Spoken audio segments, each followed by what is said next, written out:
Ano, ginapasuhulan na. Ito. Ginapasuhulan pag ano? Aga pasuhol kapag tapas ang... Kawayan. Pagkupra. Pag kupra.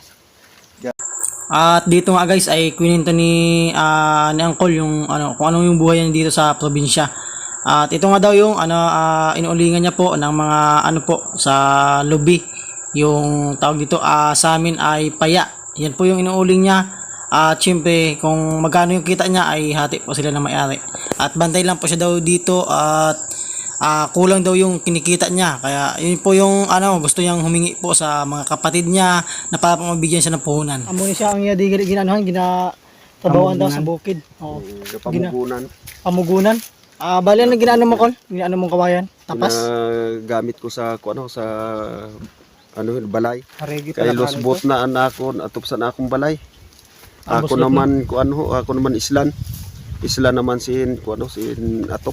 Yan. Bali na kol inang imo na dikol kawayan ang ginaano mo? Hindi ginakuanan ko lang hindi gina anuhan lang balaho ginabantayan. Bantay, bali bantay ka lang di. Bantay lang ko dire. Minsan nagapangayo sila dire, ginatapsan ko lang sila. Ila lang. Magamit ako.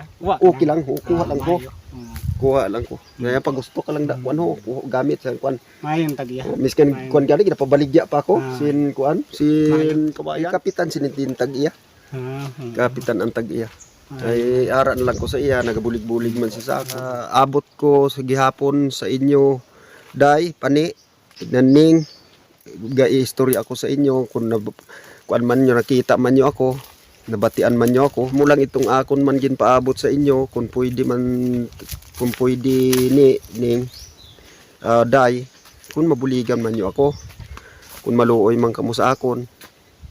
Kay siyempre kulang-kulang gid ang akon ginawi sa sulod sa akon balay miskan ko kapaninguha kay siyempre damo man ako damo man ang imong mga gumangkon akong mga bata damo man inin daw ginakapos gid ako sa akong kita singano man lang akong kita nagakita lang ko sin 350 ang adlaw minsan wara man gani kun wara trabaho wara man sin sin sweldo ay kulang-kulang gid sa akon sa akon mga kabataan pagpa-eskwela ko wala na gani ka eskwela ang isad ko nga bata si Igoy wala na ka eskwela ang akon subang bata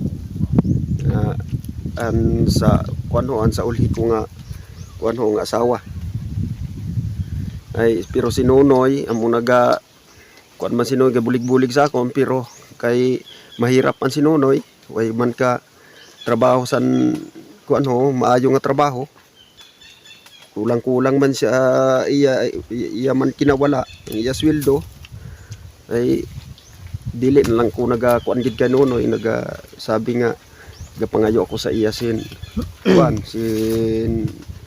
sa iya sin kwarta pero ang ginaasahan ko kamo kay siyempre hara kamo sa sa labas ay andire maintain gid kung nagasweldo kasi amo sina nga sweldo mag 350 imo sweldo so kulang-kulang gid sa pag Kabakal lang kita sobra sa kagantang. Ginawi makabakal isad kagantang makabakal sin sin Sudan wala na gani minsan wala na gani sin sin Sudan nga mabakal asin na lang minsan ay amo man ang ginakuan paabot gid ako sa inyo nga kung pwede mabuligan man nyo ako maluoy man ko sa akot kay grabe gid ang paghirap ko amin ang ginapangayo ko nga kung nga bulig man sa inyo kung maluoy man kamo sa akon kay grabe gid yan akon kung ang paghirap minsan dili ko pa aram akon lawas minsan nagmasakit ako amo itong nagtinguha ako nga makatawag ako sidto sa imo kay grabe ako